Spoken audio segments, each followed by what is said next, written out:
So welcome to the Bologna Institute for Policy Research seminar.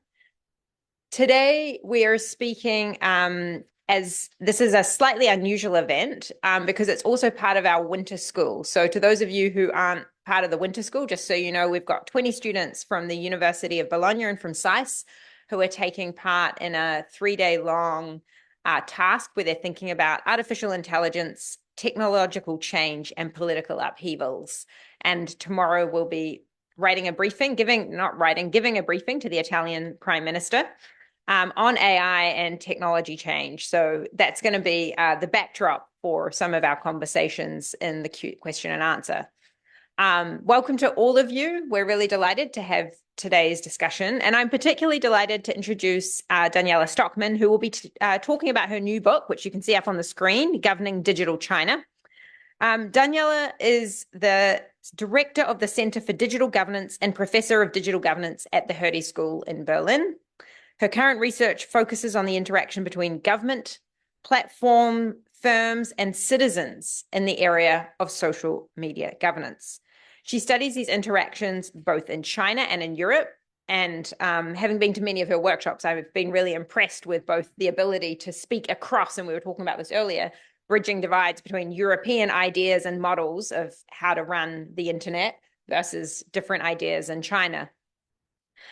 Her earlier book, Media Commercialization and Authoritarian Rule in China, came out with Cambridge University Press and received the 2015 Goldsmith Book Prize awarded by the Harvard Kennedy School's Schorstein Center on Media, Politics, and Public Policy. She holds degrees from the University of Michigan in Ann Arbor, the School of Oriental and African Studies at the University of London, and the University of Rochester. And before joining the Hertie School, she was Associate Professor of Political Science at Leiden. In 2024, she received an Outstanding Achievement Award by the Hertie School, and beyond her academic work, she's served as an advisor on Chinese foreign policy and European social media governance to policymakers of the EU, Netherlands, Germany, and the US. And I remember several years ago when we met in Berlin, you'd just been traveling with the German President Steinmeier, who flew to China and took a whole lot of academics with him on his flight, which is quite an interesting setup. And you got to brief him while he was traveling around China, thinking about things like digital media. So before us, we have somebody who's got a really exciting new work to share. I'm excited about this book. I know you've done interviews surveys with Chinese citizens on their perceptions of the internet, which is quite hard data to get hands on, but also high level insights into governance and what people are thinking, both in the EU, the US, and China, about how should we run the internet? How should we think about AI and its risks and benefits? So I'm going to hand over to Daniela, who will speak for about 35 minutes, and then we'll have plenty of time for question and answer. So please get questions ready. All right, over to you, Danielle. Thank you so much, Nina. Thank you so much for this kind introduction, and thanks so much for having me. Nina has read many drafts of this book before, so I'm particularly excited to present the final version today, and also in light of your current discussions about AI. I heard that several times speakers already referred to China as a model, and so I'm delighted to tell you more about my view after researching China overall for 25 years, but then specifically platform governance in China for 12 years now. What I have concluded after this extensive period of time observing China from the outside, but also doing primary fieldwork in China during two different leaderships. So nevertheless, even though my talk will be mostly about China, really, I want to start zooming out of China and talking about the broader question that currently not only Chinese leaders and also, in Chinese tech companies, but also Chinese ordinary citizens are talking about, but also many of us who are interested in the governance of digital transformations are discussing about. And in this discussion about the challenges of digital technology posed for both economic growth, but also political stability, we have shifted from talking about these challenges in a very optimistic way. In the early days, we talked about, the internet and digital technology bringing about liberalization, more democracy, and then over time now, the discussion has become very critical. A lot of people being concerned about online harms, about disinformation, about negative effects of AI. I'm sure you've discussed many of them already in the past discussions here in the past few days.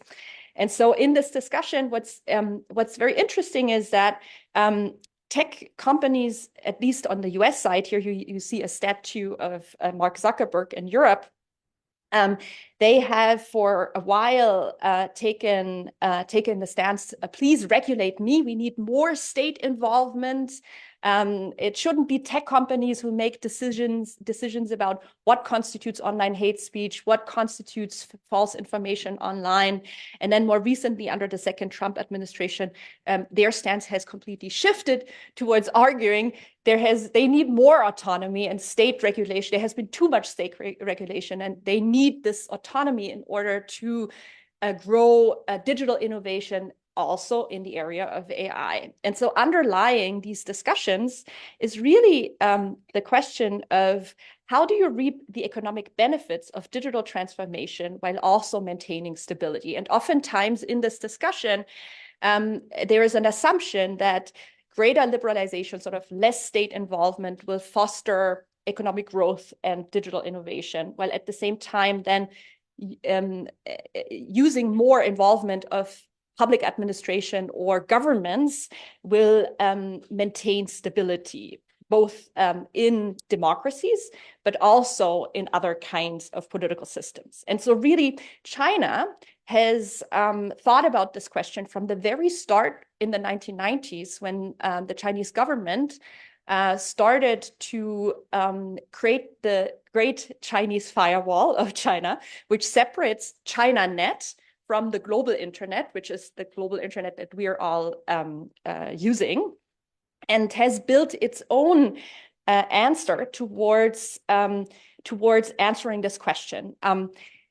This understanding economic growth and political stability as trade-offs is essentially also has been termed or coined the digital dilemma by Phil Howard at Oxford University and co-authors of his, where they argued in the context of the Arab Spring that thinking about these two as a trade-off would many states would face a dilemma between the two. And so the question is that not only China has been facing, but also many other governments in the world is how do you solve the digital dilemma?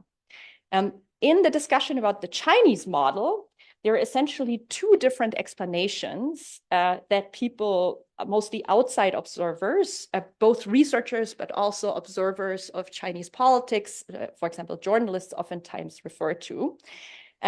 One of this explanation, here you see on this figure, you see the growth of internet users over time in China. And you see also that this took place between two different periods of leadership under Hu Jintao and now under Xi Jinping.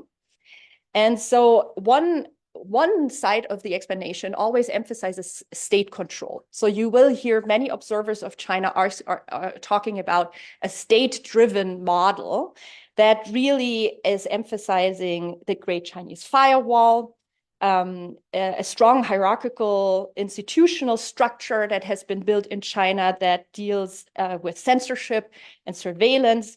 And then over time, as we're moving towards greater growth of the internet, and as we move from the Hu Jintao towards the Xi Jinping period, explanations usually emphasize that under Xi Jinping, the state control has tightened. Another explanation is also a state-driven explanation, but it emphasizes also liberalization and greater autonomy for platform firms. And so this second explanation about China emphasizes or tries to address the question, how did China actually manage to move from a copycat towards being a front runner in digital innovation? Because in the early days, so you see here on this figure, you see in the very beginning, for example, microblogs included digital technology that was innovated in the United States. For example, Sina Weibo is a copycat of Twitter, and that was transferred to the Chinese internet. But then over time, now we have WeChat in China, which is, some people say it's kind of like WhatsApp, but really it's I would argue it's a very different type of platform. Which is really innovative. And you also have the commercial social credit system, which many of you may know from Social Dilemma, is also an innovation from China. And you have a very vibrant startup scene in China. You have TikTok, which is, of course, originally a Chinese firm. It's now licensed in Singapore. It's hugely successful outside of China. So all of these are examples where China has really managed to move under a structure where the state spent a lot of finances, a lot of state subsidies on subsidizing this growth of creativity, of new digital innovation inside the Great Chinese Firewall. And it has made a lot of capital available through China 2025 and Internet Plus plans. And now a lot of, we see very similar developments also when it comes to AI development in China. And so in the book, we argue that these two arguments about, on the one hand, the Chinese government maintaining very tight state control, but then on the other hand, also liberalizing the economy, they don't really make sense together. Today, I want to tell you our answer of how we think Chinese digital governance works. Of course, this is hugely important, not only for understanding China, that may be a goal in itself, but also in these discussions about the digital dilemma, you will hear many observers referring to the Chinese model as a model that especially liberal democracies don't want to emulate. So you have oftentimes in these discussions, you have on the one hand, there's an argument that the Chinese model is a state-driven approach versus the US model really emphasizing the autonomy of companies, and then the European model now kind of standing somewhere in the middle. And also in the press, what you may find, and this is also reflected in the scholarly literature, is that there's a lot of emphasis on the state control elements. So there's a lot of news stories that I'm sure many of you know about, where the headlines really emphasize digital surveillance, kind of censorship issues, and which really emphasizes the strong role of the state. So we call this the Big Brother paradigm of China. And in the book, we make the argument that when you really get into the empirical evidence and really look into the relationships between the Chinese state at various levels of administration and platform firms and users, the story is more complicated. And we call, instead of calling China a command and control system, a big brother type of system, we call it popular corporatism. And so today I want to introduce you to an analytical framework. And I only have 35 minutes. I will then illustrate this analytical framework based on an example. And then we'll jump right into the discussion, and I'm open towards any questions that you may have more broadly. So just very briefly, understanding digital governance, when I use this term, I use the definition that we've developed together with my colleagues at the Center for Digital Governance at the Hertie School, where we define digital governance as the formal and informal processes that influence the power relationships in decision-making in the digital transformation realm. And so there are three players. I see that the figure is a little messed up, but you can still see them on screen. Essentially, you have state units or government or governments at different levels of administration. You have platform firms or business, and then you also have societal actors that all play a role in digital governance. The book tries to bridge a gap that exists between, on the one hand, political communication, where researchers usually concentrate on the state-user relationship. They usually don't really study platform firms, mostly because platform firms are depicted as intermediaries that, especially in the case of China, are simply taking the orders from the Chinese state and then manipulates citizens. And as a result of it, kind of the communication literature usually tends to disregard platform firms. However, we argue that there is an independent role of platforms, and this is also reflected in the political economy literature, where, of course, scholars are interested in the relationship between the state and China and Chinese tech firms.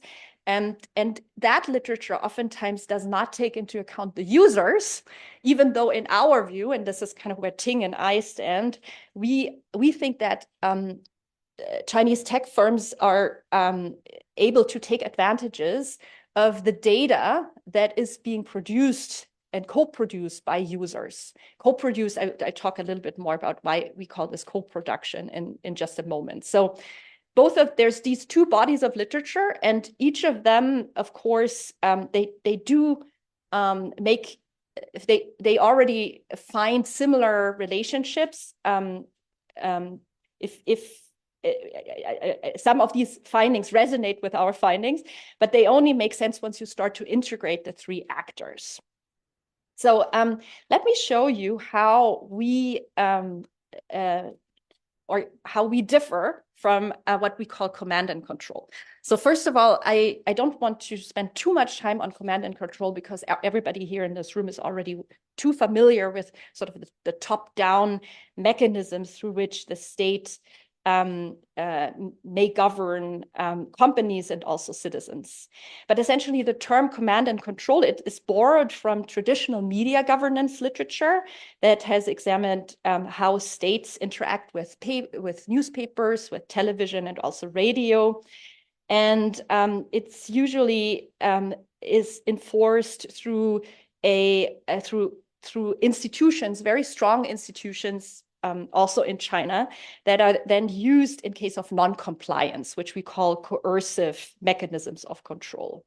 Then companies, as I mentioned, are oftentimes not really playing a very strong role in this understanding of command and control, simply because they're seen as intermediaries who just follow binding orders of the state. They seem to be powerless subordinates to authoritarian states and elites, and there's very little room for consultation or negotiation between these companies and the state and in the views of command and control. And then on the citizen side, you have users who are dependent on certain kinds of platforms. They have very little choice. And in part, of course, the Great Chinese Firewall plays a very important role. And then there's also this idea that citizens maybe they would prefer different kinds of digital products, but they can't really, because of the Chinese firewall, they can't really have access to other kinds of choices. And then as a result of it, they end up being manipulated by the kind of technology that is offered to them. So popular corporatism, to the contrary, argues that, of course, all of these mechanisms are present in China, but you cannot truly understand the outcomes of digital governance in China without also taking into account bottom-up mechanisms. And so this means that, of course, at the very top of the hierarchy, there's still the Chinese state, which then can use coercive mechanisms of control, but also has started to use financial mechanisms, governance mechanisms, in order to engage with platform firms. But instead of just directing companies and citizens, political elites are partnering with technology companies. The partnership provides opportunities for companies to become consultants and insiders. We argue that the partnership creates strong dependency on tech firms, which firms then can use to resist demands of the state. And in the book, we have a number of empirical examples of where platform firms refuse to share data with Chinese government units. And then we use the term popular to describe the corporatism logic because citizens pose limits to this partnership. Tech firms rely on citizens to participate in online digital spaces, and they co-produce data with the firms that the firms can then use for organizational and informational reserves or resources in their partnership with the states. So that creates a certain degree of dependency on the users. And in contrast to common perceptions, we find that Chinese users prefer privacy protection. They also value greater space for political discussion. They also favor diversity of political discussion online. And by Chinese users, of course, this is a huge generalization. We talk about the average users in China based on our empirical data. And these preferences then shape what we call the bottom line that can lead to less participation on the platforms. And there is a relationship to my earlier work, but I'm happy to talk about this in the discussion.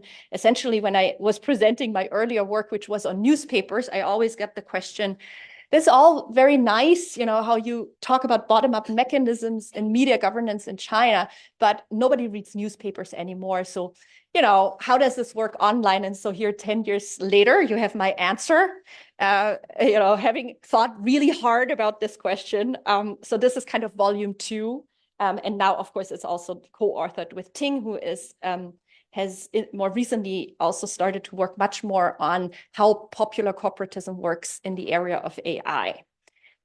Here in this book, we don't, simply because AI development doesn't, you know, it's very recent. In the book, we primarily focus on 2 different sort of digital policy areas. One of them are social media platforms. And you see here the three most important platforms that we cover in the book are Sina Weibo, which is a copycat of Twitter originally. And then WeChat, I already mentioned, and Baidu Tieba is a platform that outside of China has received not so much attention, but it actually has as large of a user base as Sina Weibo. About 20% of internet users are on Baidu Tieba, and it's kind of like, it's also a unique platform. It's similar to a chat forum, but a bit more modern, I would say. So these are our 3 primary cases in the area of platform governance. And then we also look at platform governance or what we call digital participatory spaces that are would be related to digital surveillance types of topics. Sesame Credit or Zhima Credit is run by Alibaba, and it's included in Alipay. And it is related to the social credit system, especially this would be the commercial social credit system part.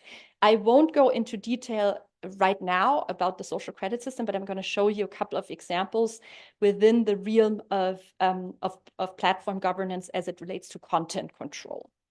And also in terms of research methods and data, in the book, we use a mixed methods approach. So we've used process tracing, especially when we looked at the company-state relationship.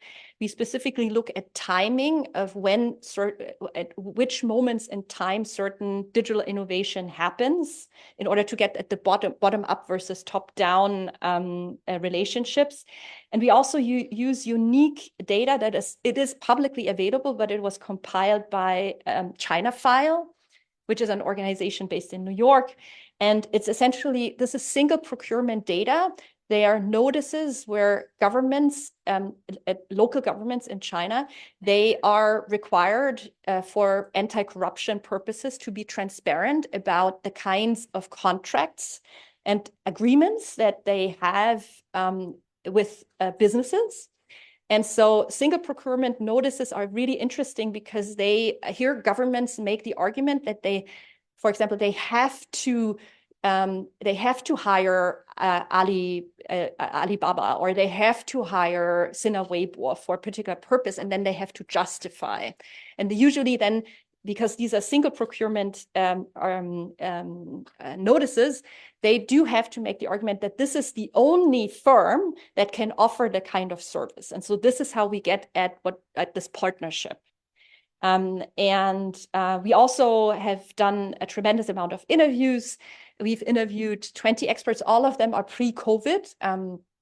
I can talk more about sort of what happened after COVID in the discussion. Today, I want to focus on the empirical data as it related to the pre-COVID era. These were expert interviews with many project managers inside the major Chinese tech firms, but also academics working in this area. And then we also did 92 internet user interviews, which helped us to develop survey questions.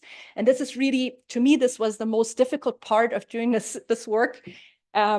We have conducted the China Internet Survey 2018, which is a unique survey for two reasons. For one, it was the first time that a nationally representative face-to-face survey was conducted in China that allows us to differentiate between sort of internet users and non-internet users. So those of you who are interested in the digital divide, you feel free to also raise questions about that in the Q&A.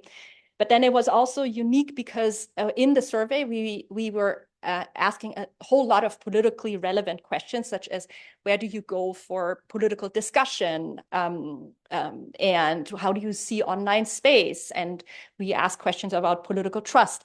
And this is the very last survey with this kind of politically relevant questions that were done in China. So since 2018, after us, even researchers in China were unable to do this kind of work. And what's really nice about the survey is that we could connect it to business data by Alibaba. And the reason why we could connect it is that the way in the China field, the way we do survey sampling in the China field, when we could still ask these interesting questions, was that we did not go by registration, simply because China, as most developing countries, has a very large number, or about 30% of the Chinese population that is not registered officially in the places where they live. These are also called migrant workers. And therefore, we sampled for the survey, we divided China into a map, and then we randomly selected the GPS location of not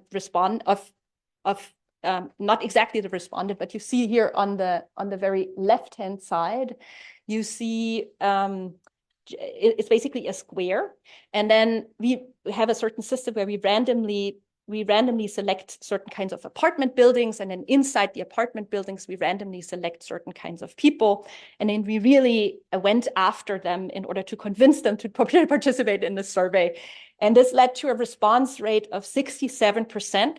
We also have done this still paper-based on purpose because it created more trust amongst also the local governments. The local governments had to agree towards the interviewers doing this kind of work.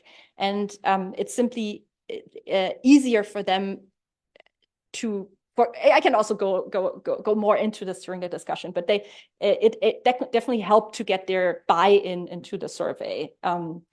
So what's nice then here you see on this map is you see that the yellow dots are the ones that are the counties that we randomly sampled. And you can see that it falls within a variation of the extent to which these counties are integrated into Alibaba's e-finance system. And so this allows us to look to kind of going back to the slide, to combine the survey responses with business data from Alibaba that is at the county level. And so I only have about 6 minutes left. So what I'm going to do is I will give you an example to give you some sense of the empirical data. And I focus on the partnership side. So here, this is an overview table. And since everybody is way too familiar with all the top-down mechanisms, I'm going to talk about mostly the role of consultants and also insiders of Chinese platform firms. So let me first start with a question. How many people in this room currently think, based on the knowledge that you have about China, that meetings, here you see Hu Jintao visiting Tencent. So Chinese leaders, oftentimes they go visit Chinese tech firms, but also Chinese tech firms, you see this here on the right-hand side, they're oftentimes invited to, here, this is the Great Hall of the People, to provide advice and information to the Chinese leadership. So how many people in this room, please raise your hand, believe that this is just cheap talk? Come on, out of the closet. How many people? 1, 2, 3, 4, 5. 5. Okay. So the vast majority. So who doesn't have an opinion? Okay. Okay. So this means currently what I see is many of you think, no, it actually doesn't matter. But let me tell you that all of you are right. Sometimes it's just cheap talk. And sometimes they actually have an influence. So there are kind of two modes of the Chinese government. One of them is the familiar sort of command and control mode, where Chinese tech firms are, they may be visited, but they don't, anything that they will say will have a minor influence on the content of, for example, any new legislation. And this, for example, this happened during the cybersecurity law development.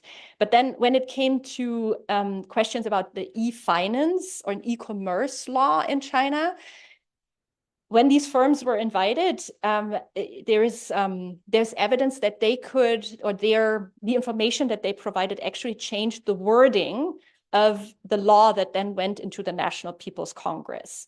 And usually, if you want to read sort of how much these actors, the companies, how much of a say they may have in this governance process, you can look into who else is invited to the meetings. And so the more open this process becomes, and the more, for example, academics are invited or other sort of social organizations are invited to the table, the more of a bottom-up mode exists in the drafting of specific laws. But even if you're in the top-down mode, so even if you're in this command and control logic, the center does not fully control the resulting diversity of implementation. This is the case because there is a division of labor across different platforms, depending on which sort of digital policy you're talking about. Let me now tell you a little bit more about how this works inside this realm of content control of Chinese social media platforms. So content control is another term for censorship or another term for content moderation. So when we did our interviews with tech developers in China, first of all, what we found was that the business models of Chinese tech firms, they're exactly the same as outside of China. So all of our interviewees usually emphasize that the amount of revenue was generated based on the activity, the user activity, how many users are active on the platforms, but also how active the users were on the platforms. And this is important because the production of data on these platforms, or the co-production, because it's really it's based on very small increments of interaction, where of course the technology design or the platform and the AI, the automated recommender systems interact with users. So this co-production then leads to data that is being used as informational and organizational resources. When these platform firms become consultants and also insiders. So let me first just show you some examples from the single procurement notices so that you have a better understanding of how this consultancy relationship works. So essentially, Chinese government units have become a source of revenue for platform firms. And this is, for example, these are examples from public opinion management. So here you have a notice where the propaganda department of Fuzhou, which is the capital of Fujian province, aimed to promote the beautiful scenery and the life of the city. And they also aimed to highlight the hardworking people and achievements of the Chinese Communist Party. And in the notice, the authorities chose Sina Weibo as the #1 platform on hot topics and trends. And other kinds of notices usually stress also the role of WeChat, which is run by Tencent, and Sina, and their role of public opinion guidance and kind of positive publicity. And then in return for the services that are offered by these firms, you can here see these are the official prices, that there is a real financial transaction that is taking place. This is another example of this kind of consultancy where, of course, the firms have an influence because based on their data, they make suggestions on how to, in this case, on how to deal with traffic. And you may think, okay, what is sort of the political implication of monitoring of real-time traffic? This is an example of travels during the Chinese Spring Festival. As you can see, it's hugely populated, and it can also lead to incidents of what's called chaos. One or political instability. So it's if you don't manage this well, it can make a lot of people really angry. And so here WeChat is oftentimes used as providing really accurate real-time customer locations, relational data connecting locations to local services, and accurate cloud computing and data analysis power. And so you can already see that there is kind of a division of labor where the companies, depending on the kind of user data that they have, are also using this to market their services and their advising capacity to government units that then pay them for their advice.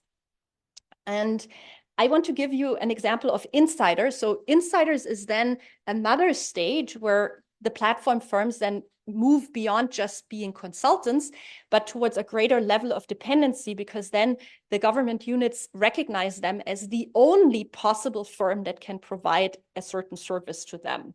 And so they become part of what Kathleen Thelen has called institutional business power. It's a very high degree of dependency, which then as we show in the book, leads to resistance, or it allows these firms to have more leeway in implementing certain types of policies.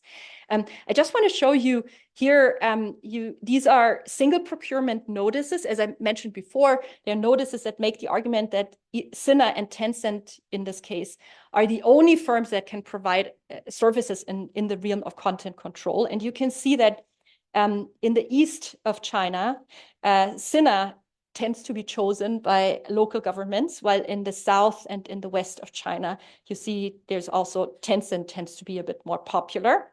And it's really curious also that Sina comes out as 60% as in terms of greater dependency, because WeChat, according to our data, is used by every single Chinese internet user. We had amongst in our survey, there were only 2 people who were not on WeChat.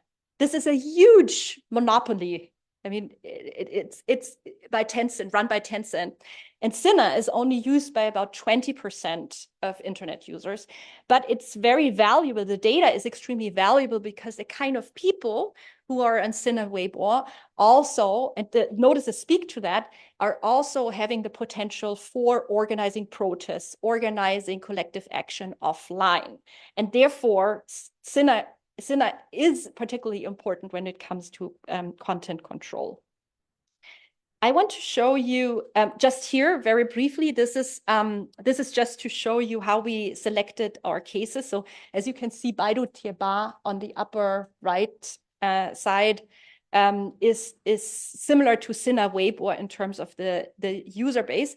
But in the procurement notices, Baidu doesn't come up as a firm that leverages its data for content control.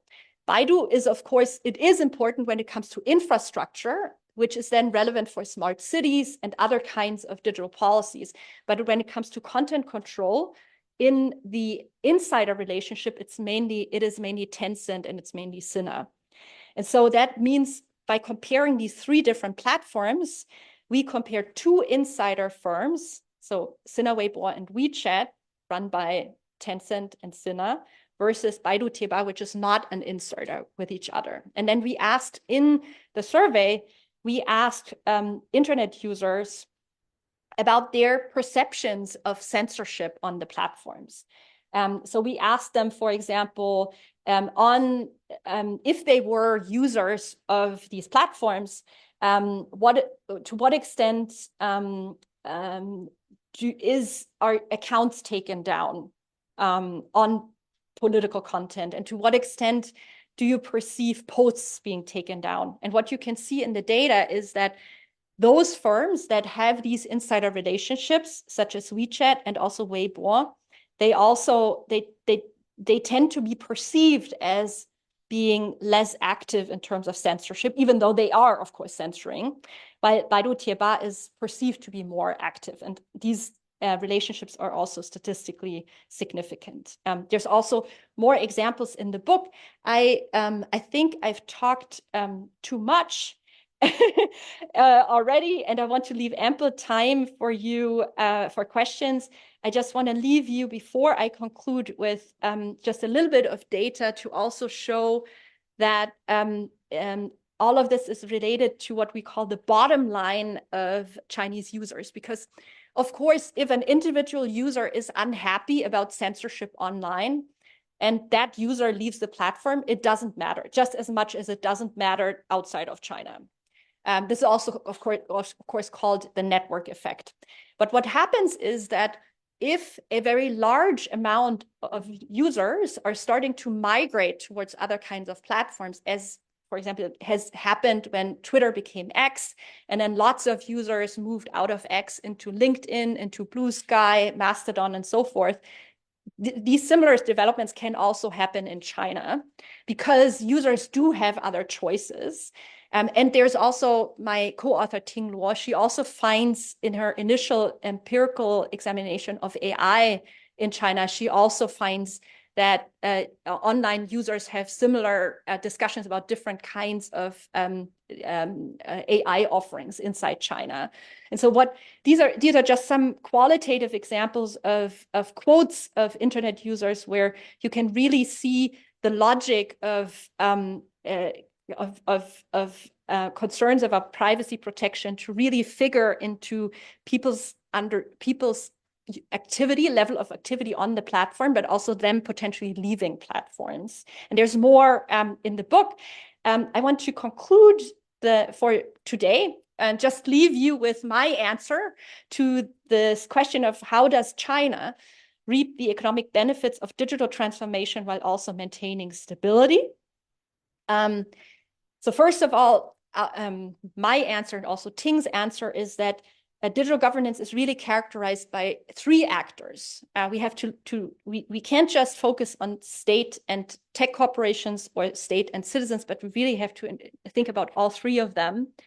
And especially the state-business partnership is characterized by both collusion. Of course, both the state and platforms, they have a mutual interest in digital innovation, but there's also tension between the firms, and this tension really has to do with the preferences of the majority of users of these platforms that have a liberal bias, where the majority of citizens actually do care about privacy protection, and they do care about greater space and diversity of political discussion. And this shapes the relationship also between the state and the platforms. And these dynamics then result in great variation in digital governance across regions, across platforms, and also across different kinds of digital policy areas. And this has a real important, this partial liberalization of popular corporatism is really kind of the secret sauce that holds the Chinese digital governance model together. It's not just state control. You can't understand how China solves the digital dilemma by just looking at state control. Of course, it is important, but you really also have to understand the liberalization element of it. And it reached a point where command and control had very negative implications for regime stability in case of the blank paper protests during COVID. And so on that note, we conclude that no, China is not a big brother. Although China also carries certain elements of Brave New World. I can talk more about this, but what unites both Big Brother and Brave New World are that both are totalitarian understandings of China's digital governance. And because we think popular corporatism is characterized by partial liberalization, we conclude that no, China is neither of the two. So on that note, I thank you for attention. I'm really looking forward to your questions. Thank you.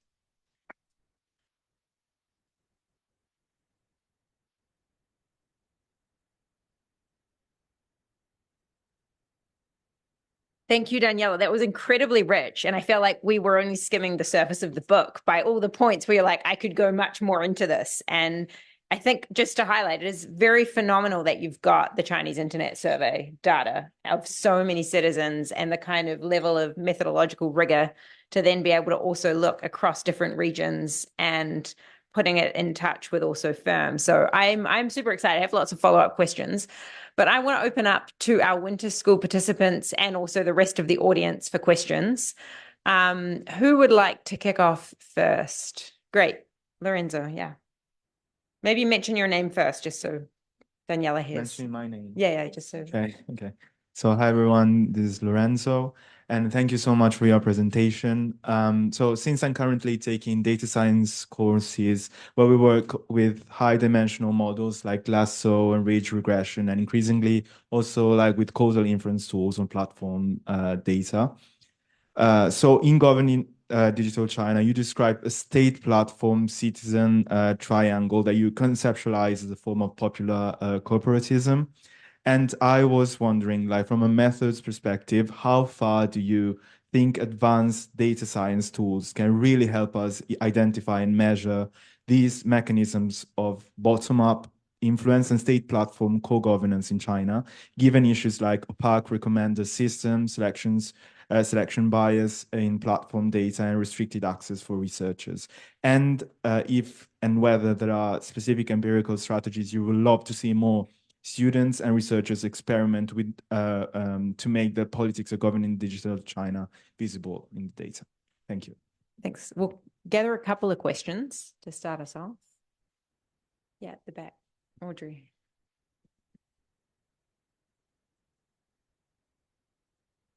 A great question. Thank you very much for that very interesting talk. Audrey Borowski here. I was wondering, because we generally present things in a very distinct way, to what extent would you say that other models, the European model and in particular the American model, are moving towards that more fluid hybrid model? Thank you. Thanks, Audrey. One other question. Does anyone else want to ask something else? Yeah.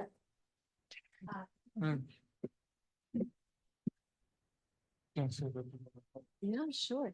Hi, I'm Jennifer Hendrickson White, and thank you for this. This is fascinating. I've looked at China for a long time, but this is really unique data and very, very interesting.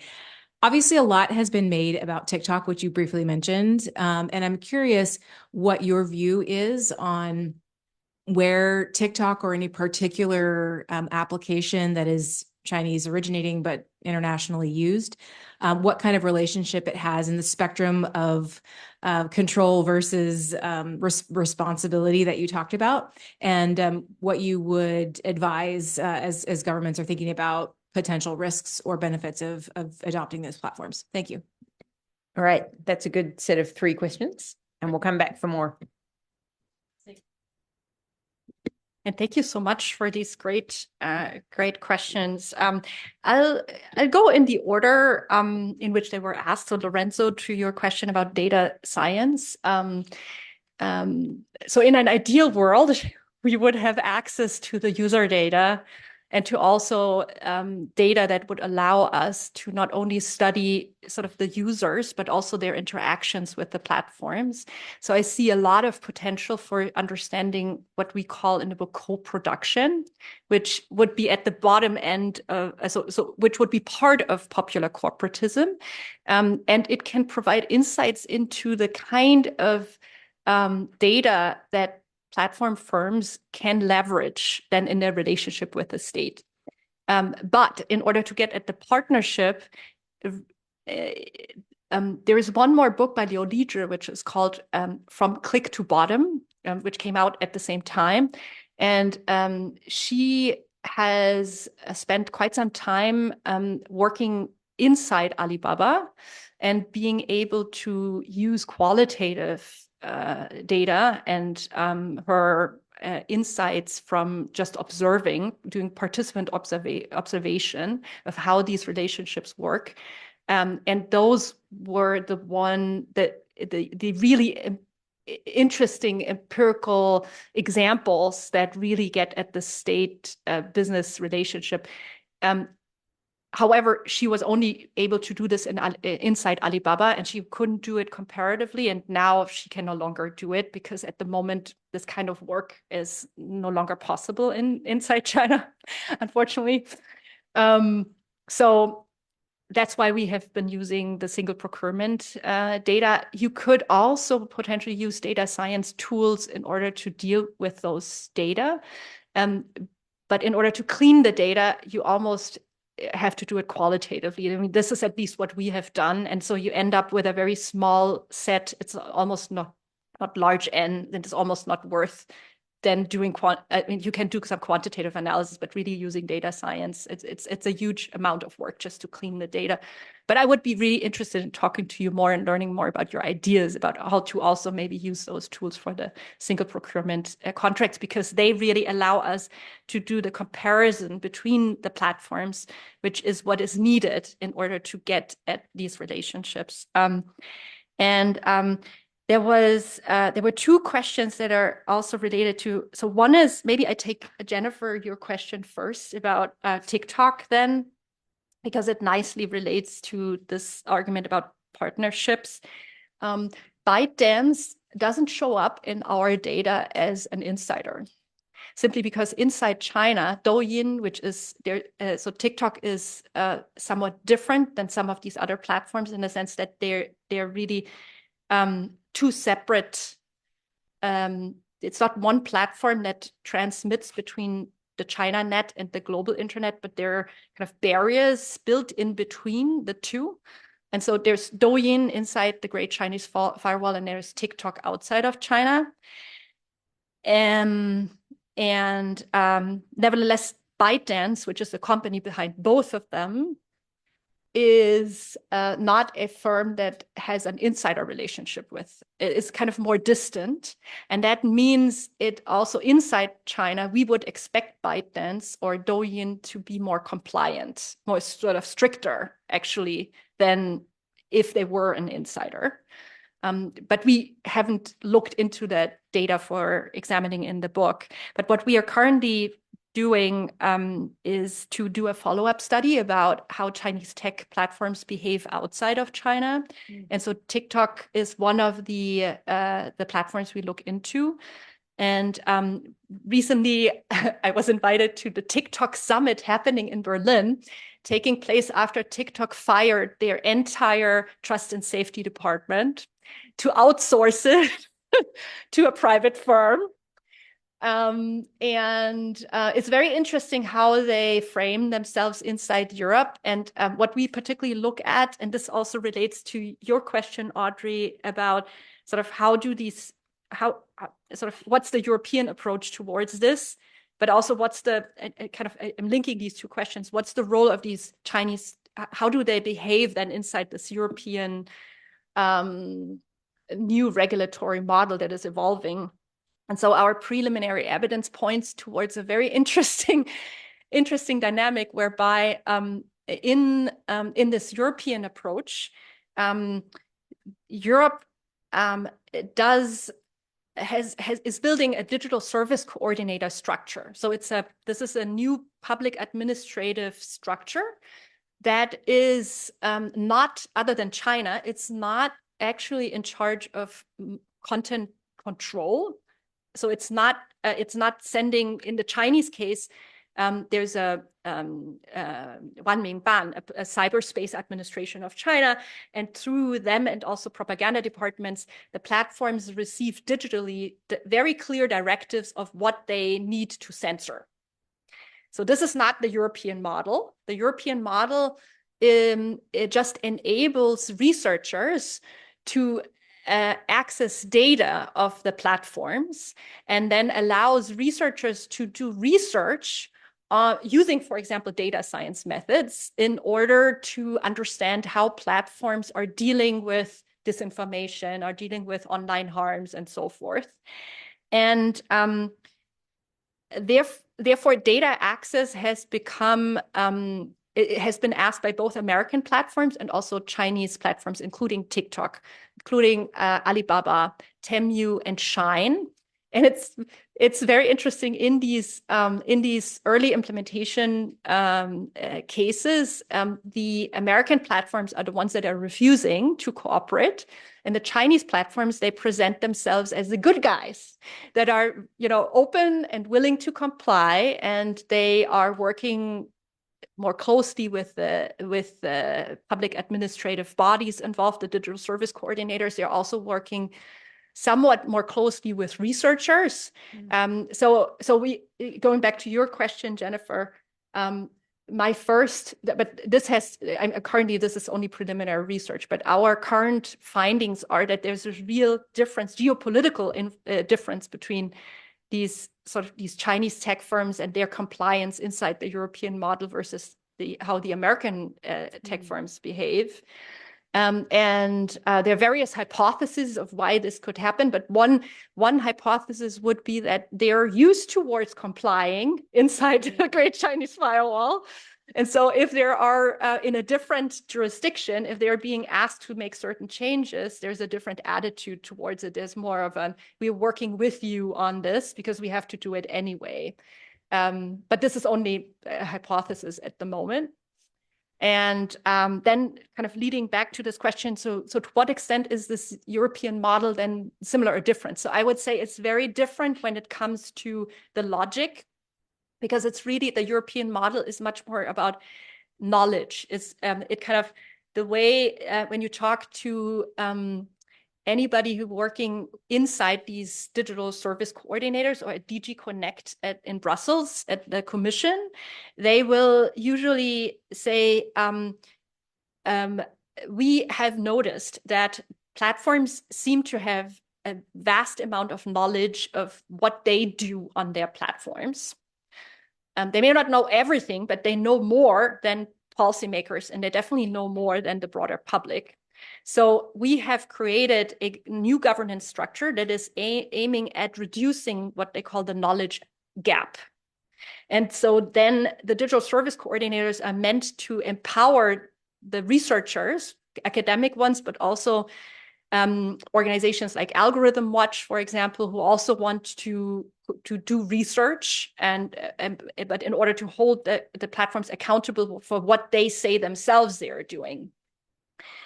So in that respect, there's a difference. But what I noticed more recently, maybe some of you have followed the discussion about digital sovereignty that is emerging. And kind of digital sovereignty has become this buzzword, both in Brussels, but also in this discussion about this European approach. There was a French-German digital sovereignty summit just 2 weeks ago. And at Hertie, which is in many respects similar to SAIS, is also a public policy school. We had 5 members of European Parliament coming to the Hertie School and announcing opposition to the European Commission and also to the German government in the discussion about digital sovereignty, because in their view, Europe has to be more sovereign and has to implement the AI Act, the Digital Services Act, the Digital Markets Act, and so forth, all the legislation that has been recently passed. While these 5 members of parliament, many of them were sort of a Green Party affiliates, but also kind of more on the liberal side of European Parliament.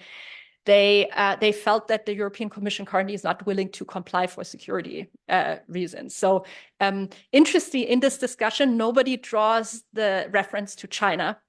And then me as a China scholar, wearing my China hat, I'm thinking, China has been using internet sovereignty in order to argue for a great Chinese firewall for over 25 years now. And it was hugely unpopular. But now in Europe, digital sovereignty has become, amongst certain circles, a term where lots of people think Europe has to differentiate themselves mostly from the United States because of sort of the political transformation that is happening in the US. Thanks, Dani. Let's go for another round of questions. We've got one here and then Manuela.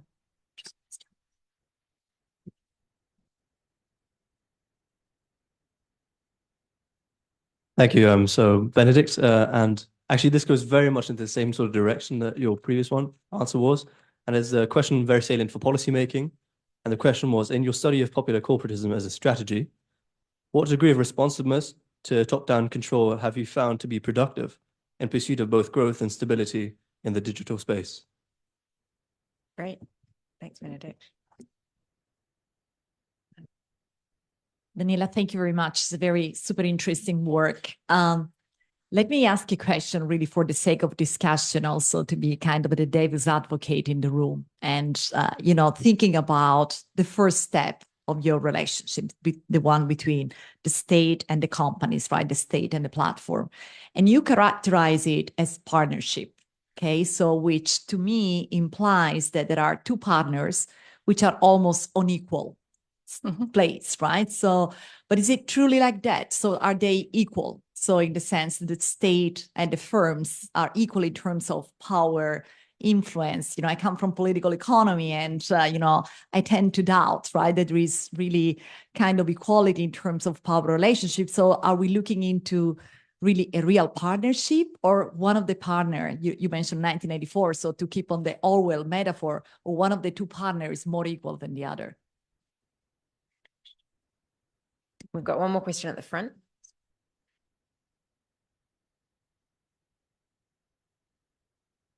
Hi, my name's Aloma. Thank you so much for your presentation, for your time this evening. So my question really kind of goes back to the China's white paper protests.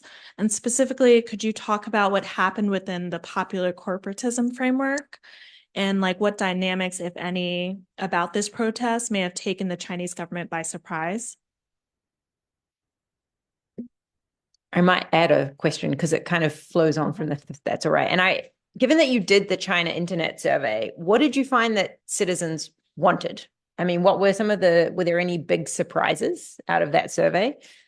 And secondly, the way you presented it here, and I know you had a lot of materials, so you had to rush, but you suggested that citizens could just move to platforms that they had, if they didn't like what they were getting on one, going to another. So kind of flowing on from the last 2 questions, how have citizens shaped business? How have they shaped what you suggest in this popular corporatism, that citizens are shaping what firms are offering? Would be great to hear on that. Yes, fantastic. Let me start with the question about partnership first. So I really like your question because it relates to also the figure where we draw, if you remember, the top-down arrow is larger than the bottom-up one. So it's an unequal partnership, absolutely. So ultimately, of course, the Chinese state has coercive power, and the coercive power can get tech companies in line if they want to. At the same time, as you I hope everybody at the end of this talk will get out of this room thinking, oh, China is more complicated than I originally thought. So that means the partnership differs vastly, sort of the nature of equality differs vastly, whether we look at content control versus sort of the social credit system versus smart cities versus AI development. So there are different players and their degree of influence differs across them. But ultimately, yes, the Chinese state can step in if they really want to. At the same time, because of the complexity, a lot of the times they just don't pay enough attention. So there are these spaces that are opening in areas where local governments and also the central government just doesn't focus on. And like the way I try to make this more visual in my China class is usually, if you remember Frodo in Lord of the Rings, and you see the light, like the eye, and so you see the sort of where the light goes. If you step behind the light, there's a lot of room to maneuver. Let's put it this way. So yeah, but ultimately, yes, it's an unequal relationship. Before I go more into the questions that were about the Chinese model, let me just loop back to the question of where is corporate or popular corporatism effective? Where are these top-down mechanisms? So where may be some arguments in favor of these strong top-down mechanisms? So my answer would be, it depends on what your goal is. So if your ultimate goal is political stability, which is what the digital dilemma implies, if it's just political stability, you would say, yeah, it's very effective because China has been able, despite a lot of potential for protests and online discussion potentially serving as a means for people to voice their grievances and then for these grievances to spread over into protests, they were able, through these very top-down ways of content management, they were able to keep the system stable. But if your ultimate goal would be to liberalize the Chinese system and to bring democracy towards China, maybe you would like those mechanisms to be less effective. Right. And then you would find arguments in favor of the bottom-up mechanisms being more effective, because then they open the space and they also allow people to voice their grievances. And so what popular corporatism implies, though, is that essentially, in order to be stable, you need a balance between the two, because if you draw the borders too close, which is then relating to your question about the blank paper protest, if people's experiences are too controlled, you may end up with a system that is on the surface stable, because people don't dare anymore to voice their true opinions because they seemingly comply with the state, but then really they don't really trust the government. And then that has a huge potential to explode. It's kind of like a lot of Chinese officials use the synonym of a pressure cooker. Sort of it can, it's kind of like it's kind of bubbling, right? And then like suddenly it may explode. So you need a certain degree of openness and the ability for people to voice their grievances so that they don't feel completely suppressed. Let's put it bluntly. Also for political stability. I have argued many times with Chinese government officials when I was still able to talk to them. Now it's difficult. That in my view,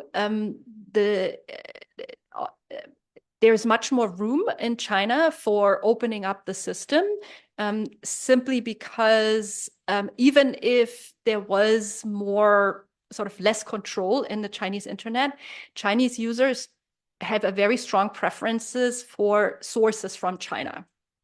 So even if you would lift the Great Chinese Firewall, my prediction would be in the very beginning, you would have a great degree of attention. So lots of people, looking for, especially what happened in 1989. Most Chinese students, when they go abroad, most of my Chinese students end up watching the documentaries because they don't really have access to them inside China. And then there's this great sort of attention spike. But then after a while, you kind of get used to it, and really then your preference is for sources that can talk from your perspective. And Chinese online media, they manage to do this much better even than Chinese language media outside of China. This was a sort of a long answer to your question. I hope I answered your question, but essentially I would say it depends on what your ultimate goal is as to how you characterize effectiveness. And then going back to this question about the sort of too much control, the case of the white paper protest, as that's really command and control. What your question was, how does this sort of was there an element that was digital, or sort of what are the implications for popular corporatism? Most of our data is still from pre-COVID, and the survey spoke towards a period of time where the commercial social credit system in China, Sesame Credit, was perceived as a financial tool, not as a political tool. And very few people experienced Zhima credit as a means that had any political connotation or was used in any way to control them. Even though if you go beyond the surface, you can see how the commercial social credit system is actually built into the overall social credit system structure. During COVID, it became more obvious for users also of Sesame Credit in certain locations in China that their data and Zhima credit was shared in a certain way and was used in order to control their compliance towards the zero COVID policy. And even, unfortunately, we can't go back to China. I would love to and redo the survey and especially go to those localities and really see and test whether the perception has shifted. But based on the relationships that we observe in the 2018 data, based on sort of people's, also there was a certain degree of variation, as I mentioned before, in terms of how much people were integrated into these systems and not. And so depending on this variation, also the local governments are stronger, more involved and less involved. And so because of this relationship, we would predict or hypothesize that in those areas where Zhima credit was used for compliance of the zero COVID policy, people should have become much more critical of Sesame Credit and potentially also try to move out of it. And now I'm making the loop towards your question, Nina, which is a great one, which is how much choice do you actually have? And so in the case of the social credit system, the only other choice you have is 10-cent credit. And for a very long time, the government didn't grant a license towards 10-cent credit. So it wasn't a real choice. So there's a real monopoly of Zhima credit. But now after COVID, 10-cent credit has become more active. And so essentially then the choice becomes between either using the system or not using it. That's your choice. But in other areas where you have social media platforms, there's a huge amount of different means in which you can talk about politics. And also one means is also video gaming, where you also have chats and possibilities to chat on the side, which is much less observed. So even within the Great China Wall, the Great Chinese Firewall, you have a limited choice for sure, but you do have some degree of variation. Thank you. Last round of questions. We've got time for maybe one or two more. Ask anyone? Yep. Follow up. Thank you. So as you were talking, you've hinted towards the difficulty of using the same data sources that you did in the 2018 study presently. And I wonder, as someone who aspires to be an East Asia watcher, with information inside of China becoming less forthcoming, how are you going to continue? Like, what comes after this book that you published? How do you continue this study? Yeah, And fantastic. how do you encourage other practitioners in the field to really dig deeper to get at the nuances that are happening on the people level? And wait, we'll take one question there, and then I'll add a final question.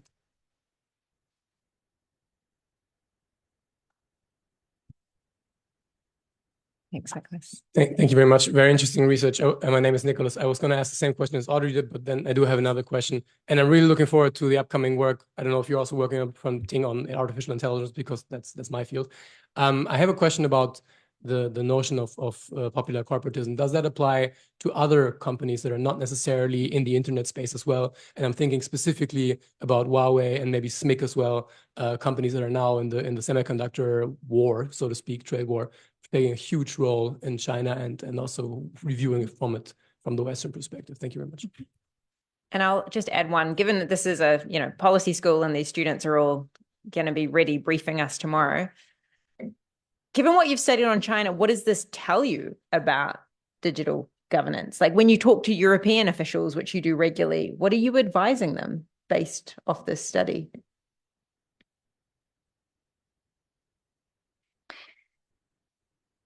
How do we study China without having access towards interviewing, essentially, and doing qualitative research, which is really essential. And I think it really ties nicely to the first question, which is really essential to understand the context. So even if you have access to great digital data, which is essentially how the field is moving, towards not going to China, not doing fieldwork in China, and studying China from the outside based on the digital traces that we can pick up from the outside. And some of them are very exciting. There's, for example, a recent paper by Pierre Landry, where he looks at satellite data, and he looks at satellite data in order to look into compliance of policy implementation over time. So that's, and interestingly, very similar. It's not about digital policy at all, but very similar to us. He does find that local governments do not comply very much still to the central government, which is kind of reassuring because, I'm trying to reinforce this image of China, of course, being an authoritarian state, but not being a totalitarian state. And a totalitarian state would imply that everybody follows the orders of the central government, and this is not what you can pick up on based on satellite data. Nevertheless, there's always I would say that there's always a limitation towards drawing conclusions from those fantastic digital data that we have access to, because without being able to go to the places, you may not ask the right questions to the data. You may not fully understand sort of the dynamics behind the production of the data, the sort of how to treat the missing data, and so forth. So it's a huge loss for the China field. I see. We have currently a survey in the field, and anybody in this room who is a China observer who would like to take the survey, I would be happy to share the link. We're conducting a survey amongst researchers of Chinese politics, precisely in order to understand how these limitations and also political pressures that we experience and practice, how it's influencing the production of knowledge about China. What we also looked into publications, sort of shifts in topics, and what you definitely see is, and this also relates to your question, what's our next project? It's basically a lot of China scholars are moving towards studying China outside of China, and so now I shifted towards looking at Chinese tech companies inside Europe, because I feel very confident being able to study these companies inside the European Union, simply because I have access. I feel less confident drawing conclusions about, AI. Nevertheless, there are some innovative means of still doing interviews, and I'm happy to talk to you about this. It's very time consuming. This mostly the problem of access just adds time, adds costs in terms of your resources. You need to make an extra effort to collect those data and make it super safe for everybody involved. But I'm happy to talk to you individually about those possibilities. There's a great question about, how does popular corporatism apply towards other kinds of firms? And I would love to see how it applies towards firms that are not in the realm of what we studied here, which was the production of data, but more hardware, like Huawei. It's not part of the book here.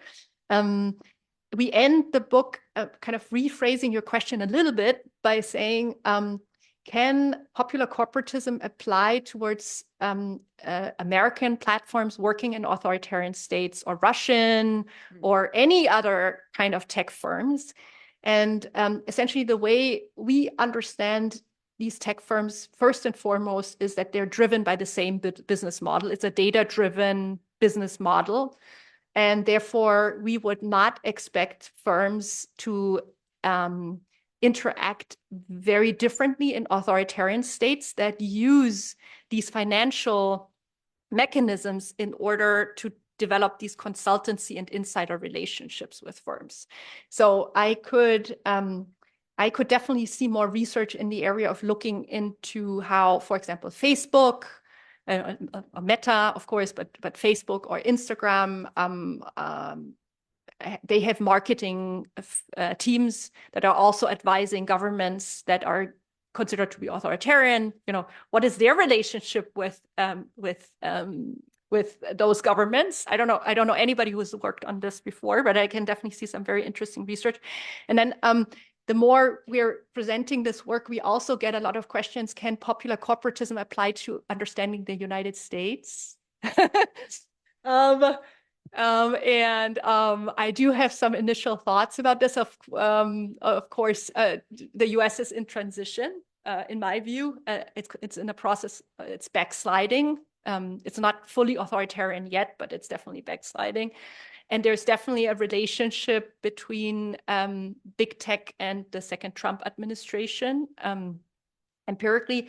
And in some authoritarian states like Mexico, for example, those relationships can also become financial via venture capital. And this is not something that we cover in this book. So we really look more into these sort of direct interactions and direct contracting between local governments and Chinese tech firms, which is not the same. It cannot be directly translated to an American context, but I could definitely see how some venture capital may also be used for political purposes in order to shape some American platforms. But it's at this point, it's a hypothesis out there. And that leads to Nina's last question, which remind me, I can't read my notes for some reason. It was a big question. It was, what advice are you giving to the EU about digital governance now that you've done all this research on China? Yeah. So what advice do I give the EU? So when I was on this trip that Nina mentioned before with the Bundespräsident Frank-Walter Steinmeier, I had the opportunity to not only talk to him, but also to several members of Bundestag. And then later, I became kind of dragged into the discussion in Brussels about this new approach. And so throughout this process, very early on, I took the stance that the content moderation approach of China, which is based on giving direct directives towards platforms for controlling content, would lead towards towards users finding ways for example, on video gaming platforms to use chats to talk about these topics.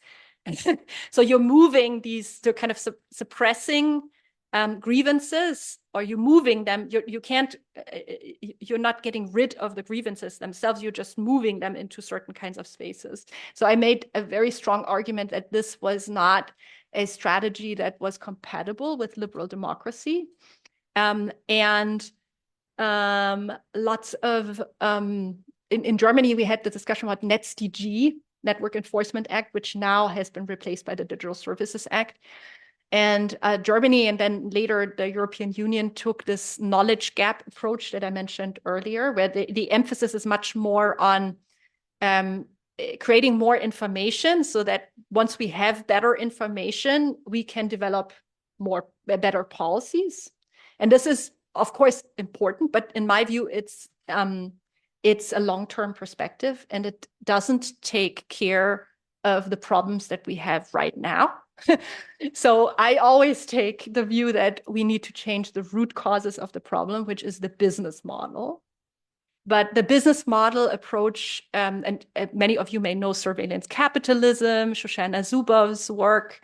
The business model approach is politically very difficult in liberal democracy, because it immediately is connected towards long-standing social cleavages that the parties that are reflected in party systems, where you have then immediately sort of the left-wing parties to be more open towards these arguments, while you have more conservative parties to then not being able to be very to move in terms of creating new opportunities for firms to innovate new business models.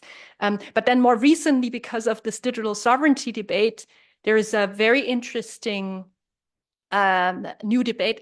You can check it out online. It's called Eurosky.